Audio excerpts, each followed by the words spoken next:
Welcome, everybody. Live from Coral Gables, Florida. This is Books and Books. My name is Mitchell Kaplan, and I want to welcome all of you here tonight to this very, very special night that we're having. Those of you who are standing, if you want to try to take a seat, there's some seats over here, and there's some more seats right down here as well. For those of you who are here in the store, many of you know that we do a lot of events, some here at this store, some at other places. If you want to find out what's happening at the bookstore, just pick up one of our flyers or go to booksandbooks.com and sign up, and we will send you lots and lots of emails so that you can find out about all the good things happening. I just want to mention two things. Next Tuesday, we've got, Wednesday, a marvelous woman coming named Jennifer Senior. You might have seen her. She's written about having kids and being a parent with the wonderful title, All Joy and No Fun. After her that same night will be Rebecca Miller, Arthur Miller's daughter, who's a novelist who will be here afterwards as well. And she'll be in conversation here at the store too. But if you can't make it, they'll both be live streamed as well. This is a great night whenever we have Michael Hettich in the house. And to add to it, we have a friend of the bookstore who made the unfortunate choice of moving to Fort Myers, Florida, with his wife, but for a very good reason. They are teaching, and he is teaching creative writing at Florida Gulf Coast University. That's the only reason why we'd let him go, is to educate the next generation of writers. His name is Jesse Milner. His newest book is called Dispatches from the Department of Supernatural Explanation. He's a marvelous, marvelous writer. He's won the Florida Book Award, among other things, and I hope you'll please give him a warm Books and Books welcome. Jesse.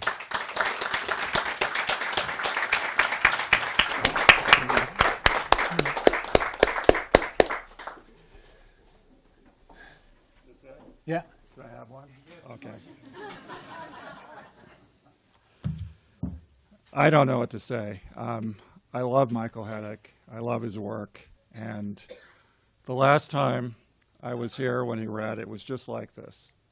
The place was packed. And what I noticed is like everyone stayed afterwards and asked question after question after question, because the poems are just so beautiful. I thought about a year ago, he came over to Florida Gulf Coast, and he visited my nature writing class.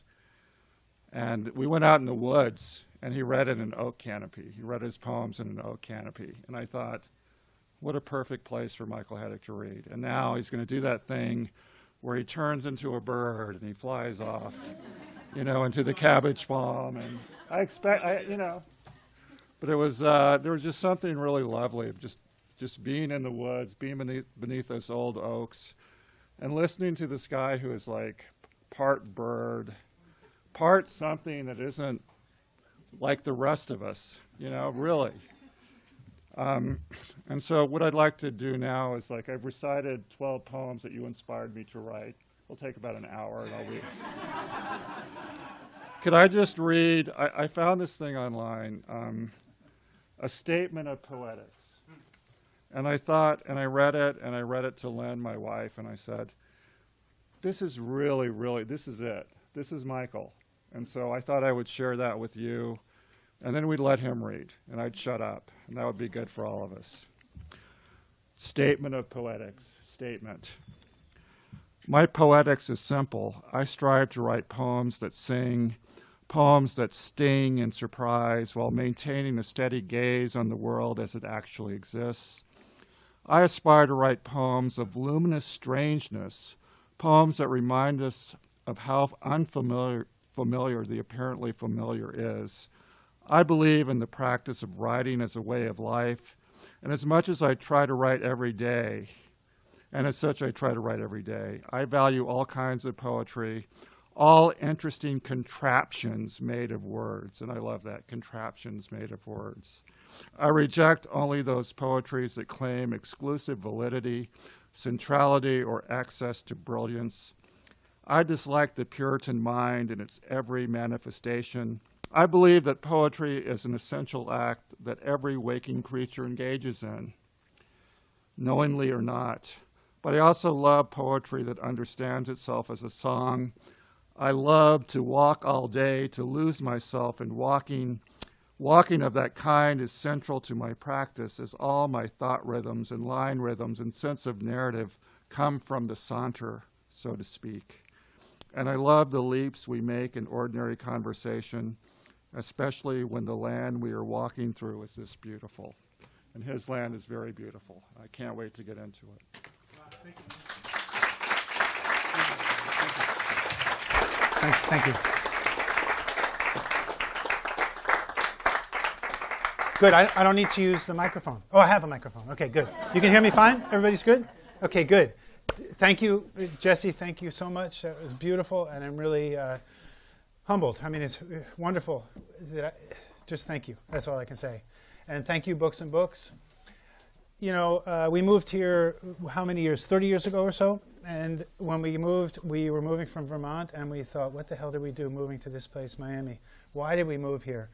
Perhaps there'll be some people that we could connect to and like here. And the first place we stopped was Books and Books. Before we got an apartment, before we did anything. And we saw Mitchell there, and we left thinking, okay, maybe we can stay. Maybe this will be a place we can live. And it's been that ever since, you know. So a central part of our lives for that whole time.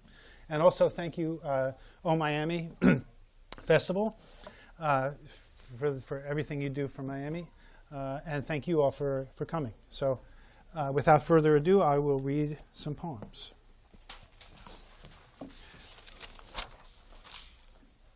And thank you, Colleen, too. The book is dedicated to Colleen, my wife.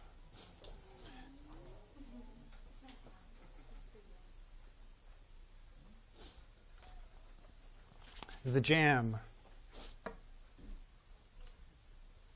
So one day he woke up, opened his closet to get dressed, and found all his clothes hanging in tatters, falling to the floor as dust. All the towels in the bathroom looked like spider webs. His wife was sleeping peacefully at last after days of fret and obligation. He didn't want to wake her, and he didn't want to stay home from the office, but he was naked. What else could he do? And so he picked up his guitar he hadn't touched in months, sat down on the wood floor, and strummed like he used to in the old days. He woke her, after all, who lay there a few moments, remembering when he'd sung like a young man. Then she got up, opened her closet to find all her clothes tattered too. Her husband was howling now. What could he do but slide her old cello from under the bed? And so they jammed for hours. Then they lay back down, exhausted. It was afternoon already, and slept, and dreamed vividly. And when they woke up, refreshed for the first time in months, laughing at their predicament, they found their clothes replenished with stylish new garments, sharp suits and elegant skirts, freshly pressed and perfumed. Astonished at their good luck, they tried on these new clothes and found that none fit, not even close. This could go on for a long time, they realized, as they undressed again with a kind of glee and giggling until they realized their bodies had grown unfamiliar, thicker than they used to be, calloused where they used to be pink, with small veins scribbled everywhere, and nerves that had danced at the slightest provocation, and had now moved far off to some hideout in the distance that would take at least a day to hike to, climbing rocky terrain over poorly marked trails, naked and numbed from this hunger. And this one, the next one is called The Lesson. The lesson. We all know stories of people who've turned into things like trees, who woke up as an insect or a bear, a river, or a whole field of flowers.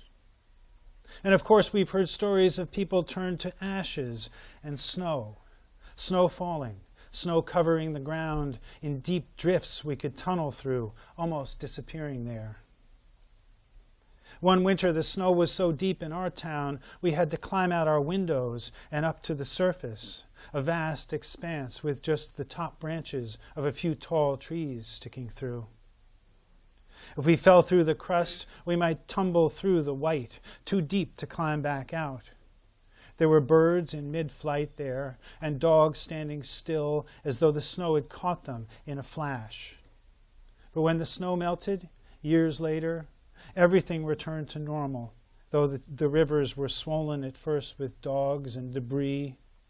There were ponds in the woods for a few weeks. They became fields of flowers when they vanished, full of buzzing bees, which taught us something else, something harder.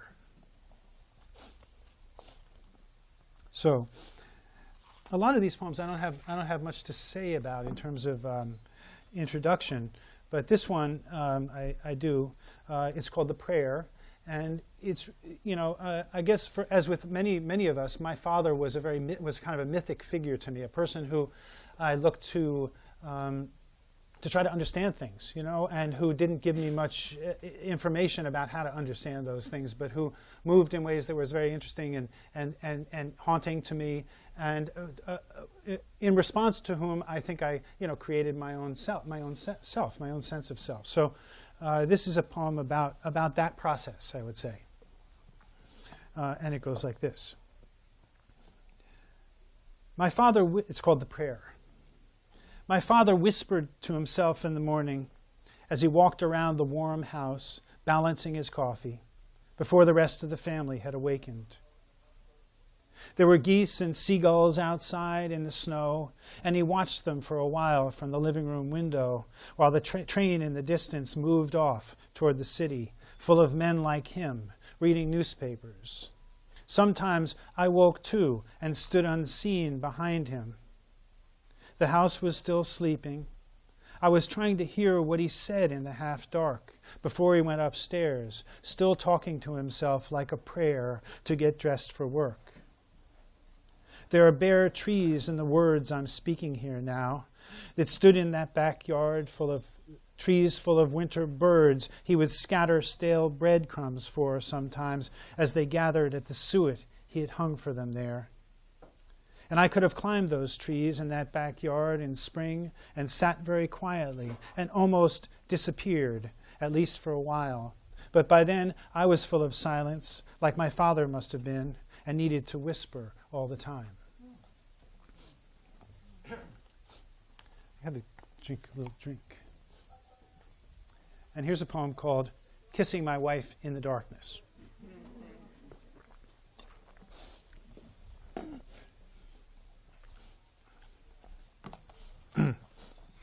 Kissing my wife in the darkness. So yesterday, we learned that an ordinary-looking house in our neighborhood had actually been used as a boutique slaughterhouse that served the finest restaurants with rare meat, which was even stranger than it might sound at first, since we knew the family who lived there, knew them fairly well, at least as neighbors go. We'd talk sometimes in the evening when my wife and I take walks around the neighborhood, sometimes with a glass of wine, trying to relax. This stylish-looking couple and their children would often be standing in the street, tossing a frisbee or tennis ball and laughing, and we often stopped to talk, then left feeling heartened. After all, if families such as these still thrived, and if such well-mannered children still attended our schools, something must be right with the world. We never gave a thought to the vans parked out front, and we never gave much thought to the smell. Their grass was always well kept. It feels strange, I'll admit, not to have paid more attention to the squeals and bellows of those animals. But after all, we're busy. It's a city, and our meat must be killed somewhere. But one of their bedrooms had been filled with geese whose feet had been nailed to the floor. The feet were still there, though the geese had been removed. Otherwise, I think these people's lives were pretty much like anyone's. They certainly didn't bother us. Quite the opposite. Everyone has to make a living, of course. Do you love me? My wife asks sometimes in the middle of the night when she thinks I might finally be sleeping, but I never am, as far as I know. And so I reassure her with kisses and caresses that everything's all right, at least until morning. Just let go, I whisper, as I kiss her sweet face in the darkness.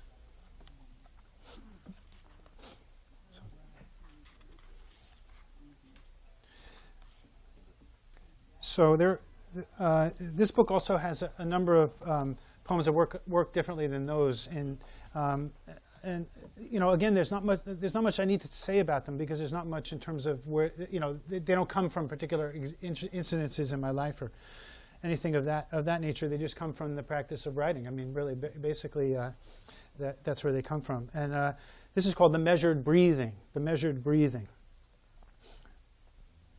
and it goes like this. And so I understand, at least for a moment, how something and nothing can sometimes be reversed, as I understand nothing. The black in a crow's wing works like my own deepest sleep when I wake beyond mere self. That black like the waves lifting their shoulders in a sudden swell of memory, or just a sudden swell. If everything we needed were real, those delicate yellow-bellied birds might fly through this thicket without brushing anything, and I might come home to a house full of absence and meet all the people I've loved, sitting there in the bodies they had then, but stuffed now with straw, propped up and grinning, as my body, too, is stuffed with dry grass, which pokes through my clothes. I was hungry, and you fed me, just enough to survive, until I was only what I am now, disappeared into the music behind all this sound, as the trees are connected to the trees of their past through roots and branches and leaves, without thinking anything we'd ever recognize as thinking, anything we'd recognize, a place beyond this air. So, and here's another one called, this is called Daughter in the Sky.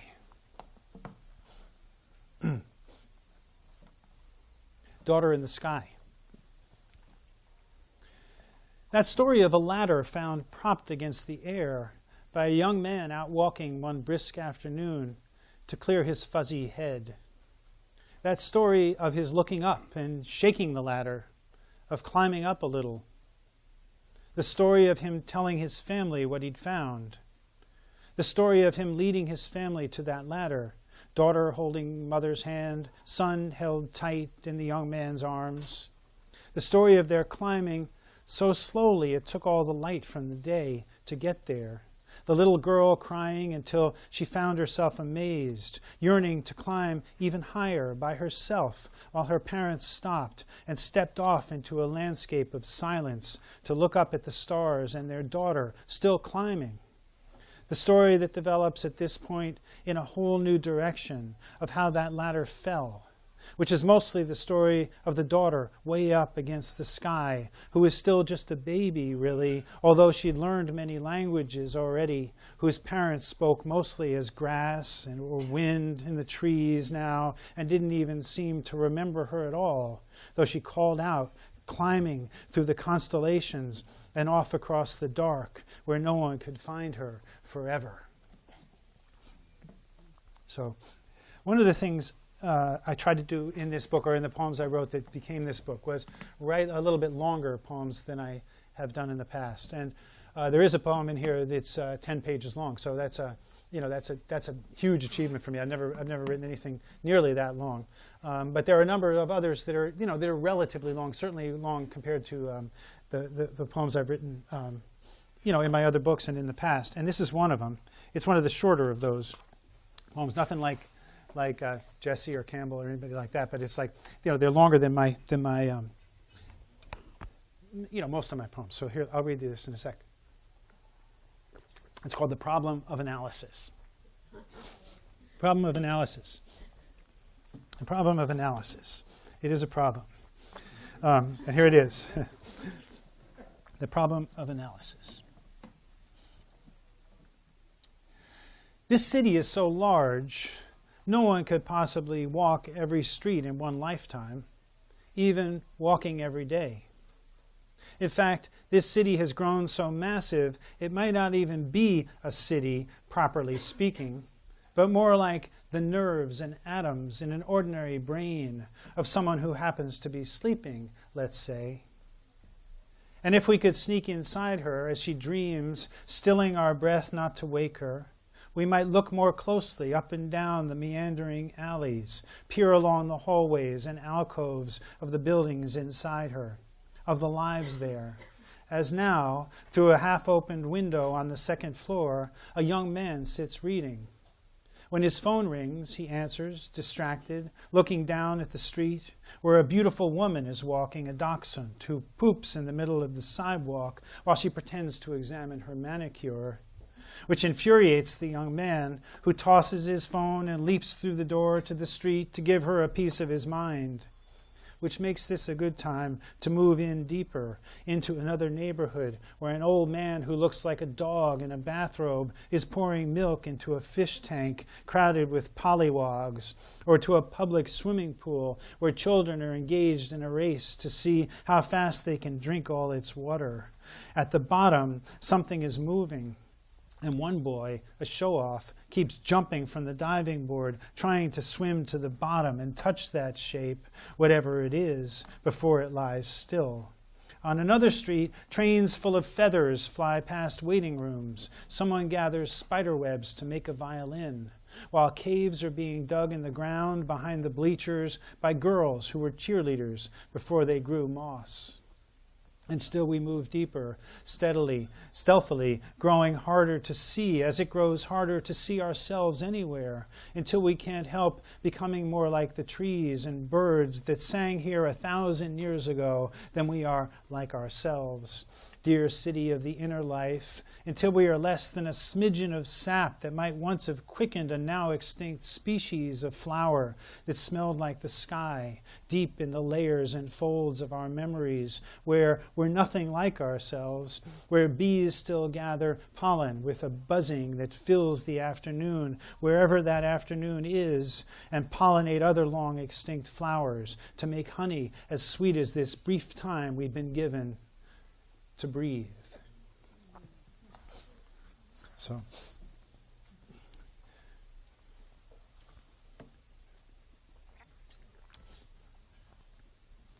this poem is called The Garden. The Garden.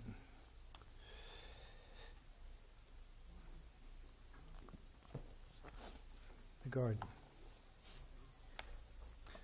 If you could be a feather in a raven's black wing, indistinguishable from the others, alive as wings must be, as the raven calls its mind from a tree filled with other ravens.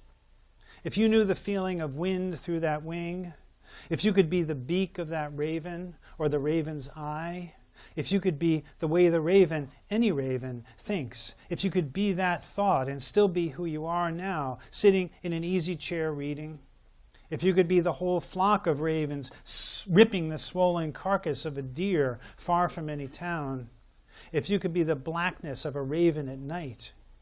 But your book has nothing to do with birds or darkness. It's a novel about travel and love you suspect you've read before, more than once. Outside, the caterpillars and brightly colored worms are feasting on your lemon tree. They eat the new leaves to the nub and then fold themselves tight in sleep. And you will hope to watch them emerge as butterflies, as though the world were still intact, which perhaps it is. The way you were reading makes a kind of closet. There are snakes out there, too, in the garden, black snakes that can feel you move through the air you both breathe. They feel you as an animal. You might learn to think like the garden instead, through which all these breezes are running. Sorry I messed that one up toward the end, but okay. Here's one. I decided at the last minute this would be a good one to read. It's a poem, basically like kind of a poem that would be written down in a waiting room, waiting for the dentist. You know, that kind of poem. Yeah. So. You know.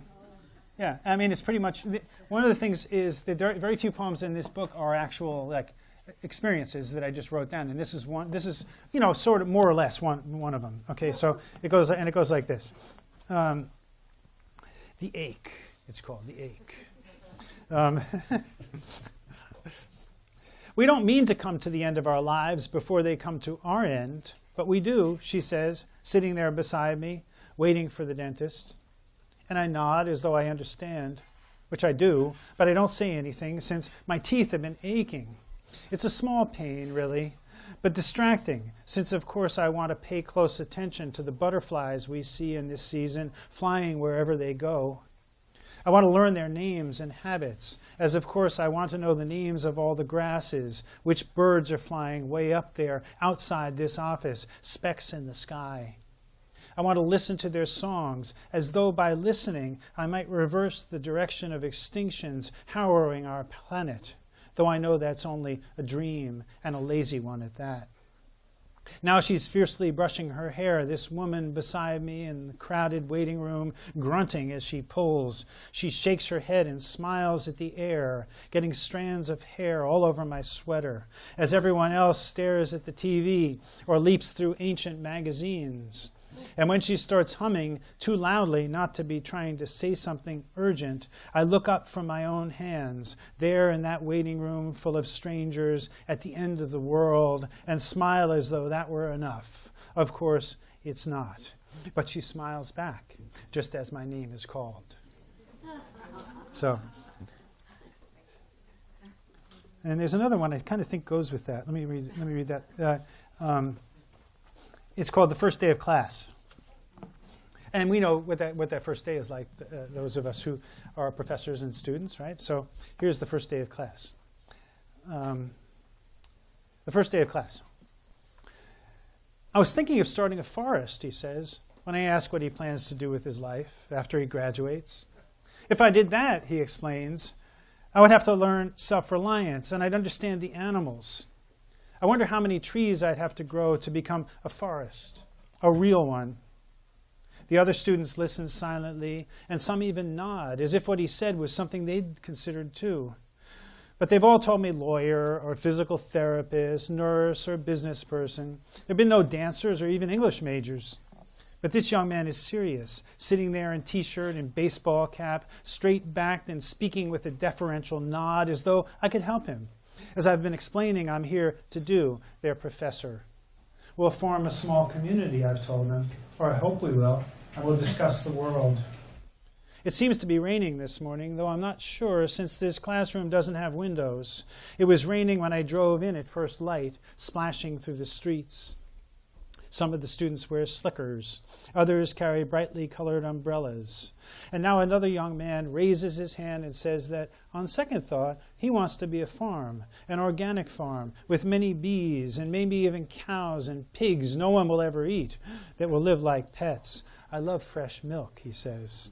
Then someone else tells us she's always secretly yearned to be a lake somewhere up north in the woods. Let's say in Maine, since I love seasons, and I wonder how it feels to freeze tight, not move for months, how it feels to open up again in the spring. And I've always wondered how fish would feel swimming through my body, how that might make me shiver like love. And she laughs then, and thus the room grows wild.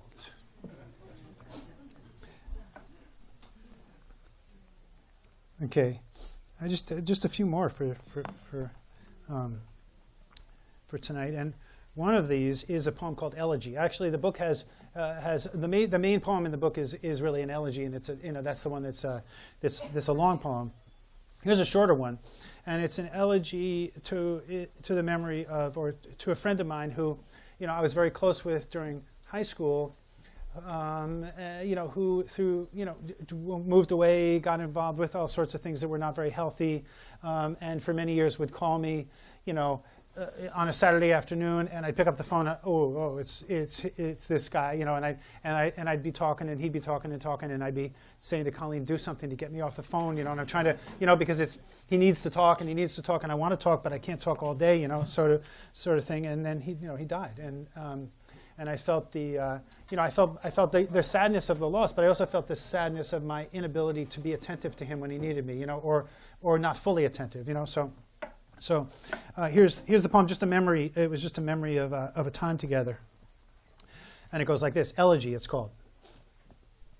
We walked the city after dark, talking about the things that mattered to us then, the most vivid ways to live, how to keep the fire ablaze inside, the girls we'd loved, the women we'd meet someday.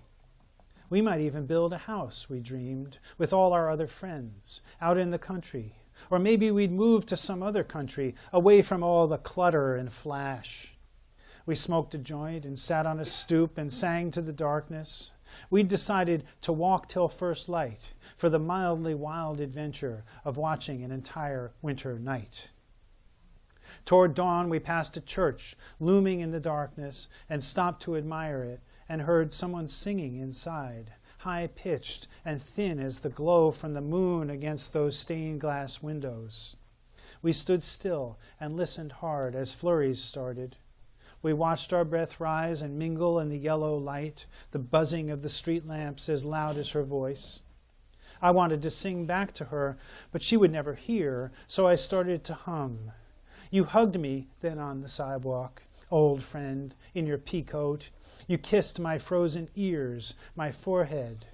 Your breath smelled like wet wool. I remember that well after all these years, and you told me you loved me.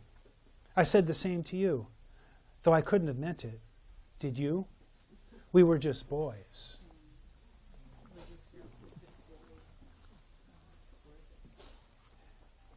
And I'm going to end with a poem called Certain Constellations.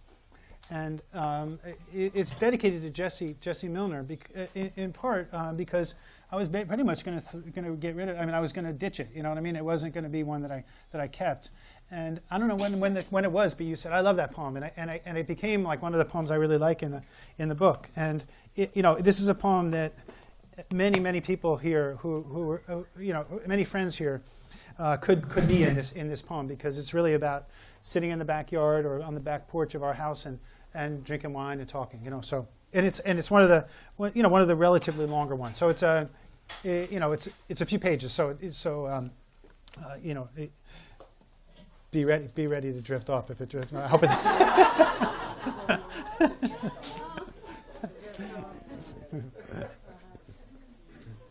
So it goes like this. And it has an epigraph, certain constellations. Of a silence so vast, all sounds have meaning. That's from Liesl Mueller. And do I need to say, let me see. Do we know everybody knows what a starfruit tree is? And I don't know how to pronounce is it the Latin name that I'm going to pronounce here, mispronounce in a minute? Avrohola carambola. Okay, so it's a starfruit, and this tree gives so much fruit, which the poem tells us about. Okay, so here it goes. Our starfruit tree, Avrohola carambola, produces at least 3 crops each year. So many succulent fruits with each harvest that over half of the fragrant, flower-shaped, delicate-tasting delights rot in the grass, despite our best intentions to pick and eat or give them all away. The tree is just too generous, though we do nothing for it. In fact, we pay it little attention as we putter in the garden, breathing its perfumed shade. But imagine if we simply let the fruit lie and rot where it fell in the grass. Soon, a small forest of carambola trees would spring up and start moving across our backyard, each sapling spreading saplings as far as its branches extended, a slow-motion migration. Imagine the bees and birds, the feasting rodents and raccoons, the insects. Such fecundity boggles the mind if you really think about it, which I don't, or not often enough, even as I cut and savor a slice of sweet carambola, or pass it to my wife and guests, as we sit here in the evening with a glass of wine, talking movies and politics and friends we haven't seen in years, of friends we'll never see again. And soon we are telling these friends about the cabin we stayed in at Christmas, about the hunters and skeletons we found in the woods there, about the deer and alligator bones we gathered and took home. They're inside the house now, waiting to be fashioned into something by our daughter, a sculptor. And we talk then of backpacking in the wilderness a little bit deeper in those woods, as ambient music our son gave us whispers from the kitchen where the vegetables cut up and skewered and ready to be grilled soak up their olive oil or just picked basil, and a jet groans across the sky heading east toward the islands. This morning, a student came by to show me his new poems, imitating the writers I'd suggested he read the last time I saw him, yesterday.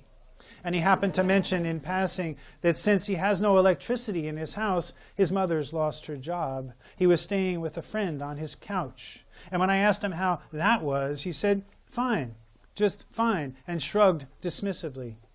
He just wanted me to look at his teeming new poems, which were about everything he could think of, and some things he was feeling, mostly love for a girl he'd known in high school who'd moved away now to college. As often, he asked me who to read now, thanked me, and shook my hand as he left. He's the real thing, I say, as we feel the evening settle down around us, as we look up to see if there are any stars. Which reminds Colleen of a man we met this summer at Chaco Canyon on the evening of the solstice, a naked-eye astronomer with a telescope he'd carried from Colorado, who would talk to anyone willing to listen about constellations, their names, and the myths they represented in ancient Greece and the Far East, in various Native American and European cultures, and the current scientific designations of each star in the pattern. He knew their distance, how fast they're moving. Everywhere we pointed up into the teeming sky was a story and another story. Next morning, the solstice, we got up before dawn to watch the sunrise at the central kiva. First light would shoot through a chink in one wall to land in an indentation carved into the far wall, then move across that wall precisely as it had done at every solstice since that kiva was built 1,000 years ago. At the sight, the astronomer prayed silently, off by himself. All around us, the ground seemed to glitter, and if we had walked along the canyon, we would have been able to study the petroglyphs etched across those walls, gleaming in the first light. Are we ready for the food? Colleen asks now, lighting a candle as the music from inside the house dies away for a moment, and we hear something singing from the firecracker bushes across the garden.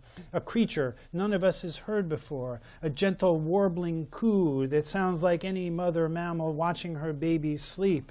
And we all get up quietly, pushing our chairs back slowly, so as not to make a sound as we tiptoe across the grass, careful not to disturb whatever's been singing, so we might move into the circle of its song. And that's it. Thank you. Thank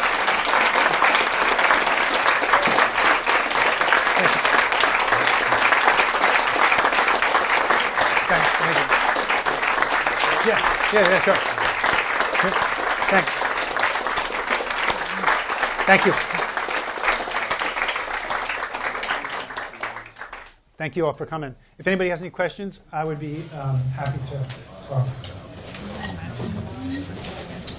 Lenny. Birds and all kinds of birds throughout, I don't know, maybe most of your poems, if nothing, lots and lots of them. Is it something conscious that you put in there? They just arrive, and if not, what do they mean and anything to you? That's a good question, but I don't really know. I mean, I've always had birds in my poems. I'm not really sure why, but they just come. They come into the poems.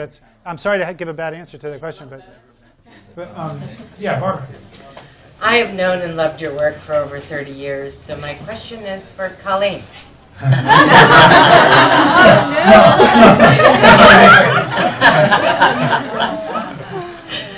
Colleen, how do you feel about being written into so many poems?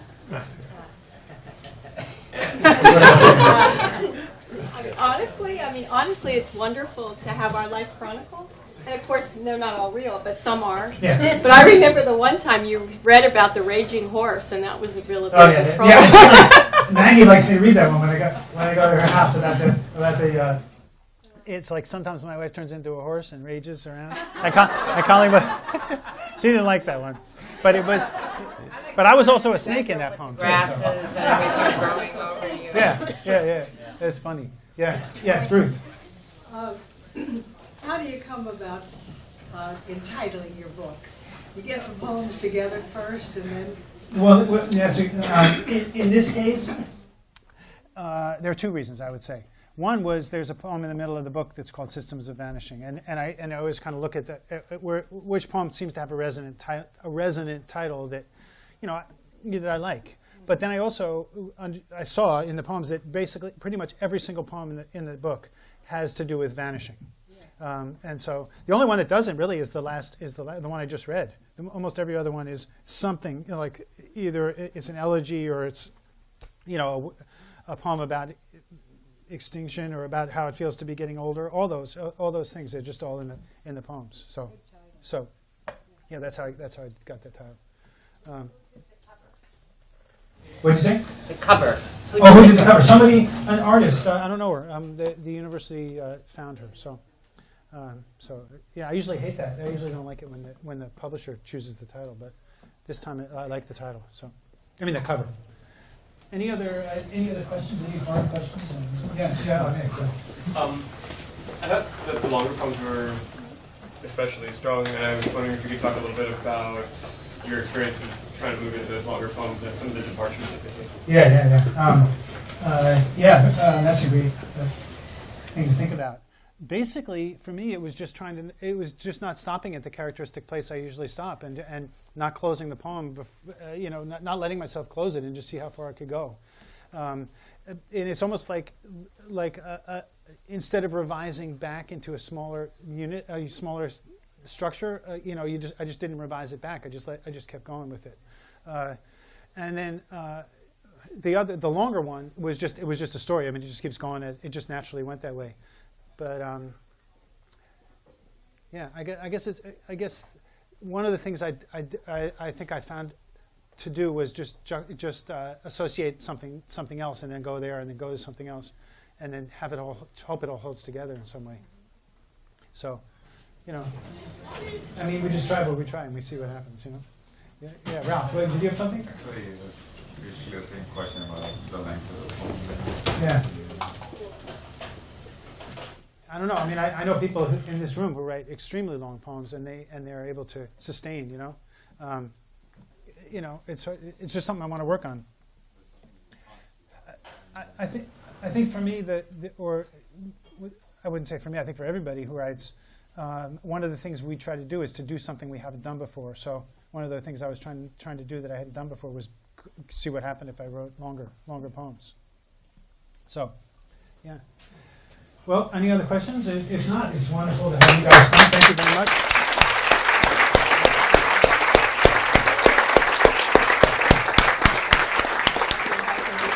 Oh yeah, but I want to say, we have a reception, and it's not a huge reception, but we do have a reception. So if people over here will get more of it. But please stay for a while, and we can talk. So. I want to say that all of Michael's books are up front, and I'm sure that I'll be happy to sign them for you over here. And if when you rise, you can just fold your chairs and put them against the wall, you can all safely get